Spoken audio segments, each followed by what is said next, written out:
자, 오늘 메모의 핵심 질문은 이겁니다. 애플이 드디어 폴더블 폰 시장에 진입한다는 이 소문. 이게 과연 정체된 스마트폰 시장의 판을 뒤집는 게임 체인저가 될 것인가? 아니면 애플 역사상 가장 화려하고 비싼 실패로 남을 것인가? 오늘 분석은 바로 이 질문에서 시작하겠습니다. 솔직히 말해서 요즘 나오는 스마트폰들, 뭐가 다른지 바로 아시겠어요? 디자인은 거의 비슷해졌고, 기능도 사실상 상향 평준화됐죠. 우리 모두가 느끼는 이 미묘한 지루함, 이게 바로 지금 스마트폰 시장이 마주한 현실입니다. 혁신은 더뎌지고 성장은 멈춘 일종의 정책이죠. 이 타임라인을 한번 보시죠. 2017년에 페이스 아이디가 처음 나왔을 때 그 충격, 다들 기억하시잖아요. 정말 미래가 온 것 같았죠. 하지만 그 이후에 우리를 정말로 와! 하고 놀라게 만든 혁신이 있었나요? 시장은 지금 새로운 자극에 목말라 있습니다. 완전히 새로운 무언가를 간절히 기다리고 있죠. 그리고 그 모든 기대가 바로 2026년 아이폰 폴드에 집중되고 있는 겁니다. 물론 폴더블 폰이라는 개념 자체는 이미 있었죠. 처음 나왔을 때 정말 신기하긴 했습니다. 근데 막상 써본 사람들은 다들 고개를 갸우뚱했죠. 화면 한가운데 떡하니 보이는 주름, 주머니에 넣으면 툭 튀어나오는 두께와 무게, 혹시나 흠집 날까 조심해야 하는 약한 화면까지. 미래를 먼저 경험하는 대가라고 하기엔 불편한 점이 너무 많았습니다. 바로 이 지점에서 애플이 등판하는 겁니다. 여기서 잠깐 멈추고 구조를 다시 보면 애플은 늘 이런 식이었어요. 최초가 되는 것보다 시장의 문제를 완벽하게 해결하고 나타나는 최고가 되는 전략을 쓰죠. 폴더블 폰의 가장 큰 문제, 이 고질적인 주름을 기술적으로 완전히 없애버려서 시장의 주인공이 되겠다는 계산입니다. 이게 애플의 첫 번째 승부수죠. 그럼 그 주름을 어떻게 없애느냐? 애플의 비장의 무기는 바로 소재에 있습니다. 리퀴드 메탈이라고 들어보셨나요? 이름처럼 액체는 아니고요. 쉽게 말해 티타늄처럼 엄청나게 단단한데 플라스틱처럼 탄성이 좋은 아주 특별한 합금입니다. 수십만 번을 접었다 펴도 형태가 거의 변하지 않아서 폴더블 폰의 가장 핵심인 경첩, 즉 힌지를 만드는 데는 그야말로 최적의 소재인 셈이죠. 그런데 애플은 그냥 좋은 소재 하나에만 의존하지 않습니다. 이 구조를 보세요.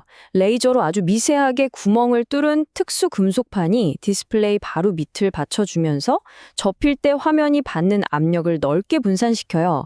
여기에 정밀하게 설계된 리퀴드 메탈 힌지가 딱 맞물리면서 물리적으로 주름이 생길 틈을 거의 없애버리는 거죠. 이게 바로 애플식의 완벽주의입니다.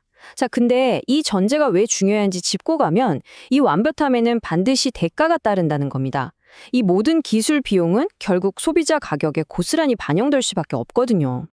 기존 시장의 강자인 갤럭시 폴드와 루머 스펙을 비교해보면 애플의 전략이 더 명확해집니다. 두께를 한번 보세요. 펼쳤을 때 4.8mm, 기존 폴더블 폰의 거의 절반 수준이죠. 그런데 더 놀라운 건 배터리 용량은 오히려 더 늘렸다는 점입니다. 이건 기존 폴더블 폰의 가장 큰 약점, 즉 두껍고 무거운데 배터리는 빨리 단다는 시장의 편견을 정면으로 깨부수겠다는 선언이나 다름없습니다. 자, 그런데 이 모든 혁신에는 가격표가 붙어 있습니다. 그리고 그 가격표에 찍힐 숫자는 아마 대부분의 사람들이 상상하는 수준을 훌쩍 뛰어넘을 겁니다. 2,400달러. 네, 2,400달러요. 지금 환율로 단순 계산해도 330만 원이 그냥 넘어가죠. 스마트폰 한 대 가격이 330만 원. 이 숫자가 시장에 던지는 메시지는 아주 명확합니다. 이걸 다른 각도에서 보면 이게 어느 정도냐면요. 애플에서 가장 비싼 아이폰 프로맥스 모델이랑 가장 인기 있는 노트북인 맥북 에어를 한 대씩 사고도 돈이 남는 가격입니다. 이건 더 이상 스마트폰이라는 카테고리의 가격이 아니에요. 애플은 아이폰 폴드를 단순한 전자기기가 아니라 명품 시계나 가방처럼 하나의 럭셔리 아이템으로 포지셔닝 하려는 겁니다. 아니, 이렇게 비싼 걸 도대체 누가 사? 싶잖아요. 바로 여기서 애플의 진짜 무서운 점이 드러납니다. 시장 분석가들은 애플이 이 초고가 기기 하나를 통해서 죽어있던 폴더블 폰 시장 전체를 폭발적으로 성장시키는 이른바 슈퍼사이클을 촉발시킬 거라고 보고 있습니다. 실제로 데이터를 직접 보시죠. 애플이 시장에 본격적으로 진입할 것으로 예상되는 2026년에 전 세계 폴더블 폰 출하량이 전년 대비 무려 30%나 급증할 것으로 예측됩니다. 이건 마치 가뭄으로 바싹 말라붙은 땅에 갑자기 거대한 강물이 쏟아져 들어오는 것과 같은 효과죠. 애플이라는 브랜드 하나가 시장 전체의 파이를 키워버리는 겁니다. 지금 포인트를 한번 접어서 보면 더 재밌는 건 돈의 흐름입니다. 판매 대수만 보면 삼성이 여전히 1위일 수 있어요. 하지만 시장 전체에서 발생하는 매출을 기준으로 보면 애플이 진입 첫 해에 무려 34%, 그러니까 전체 시장의 3분의 1이 넘는 돈을 가져갈 거란 전망입니다. 이게 바로 비싸도 애플이니까 라는 브랜드 파워가 만들어내는 마법이죠. 이 현상이 폴더블 폰을 일부 얼리어답터의 전유물이 아니라 모두가 원하는 주류 시장으로 바꿔놓는 기폭제가 될 거라는 분석입니다. 자, 여기까지 들으면 아이폰 폴드의 성공은 거의 확정된 미래처럼 들리죠. 하지만 모든 이야기에는 반대 시나리오가 있는 법입니다. 아이폰 폴드의 화려한 성공 이면에는 아주 큰 그림자가 있어요. 바로 제살 깎아먹기. 애플의 다른 제품들과 시장을 겹쳐 서로를 공격하게 될 수 있다는 딜레마입니다. 아이폰 폴드의 가장 직접적인 경쟁자가 누굴까요? 삼성이 아닙니다. 의외로 바로 애플 내부에 있어요. 바로 아이패드 미니입니다.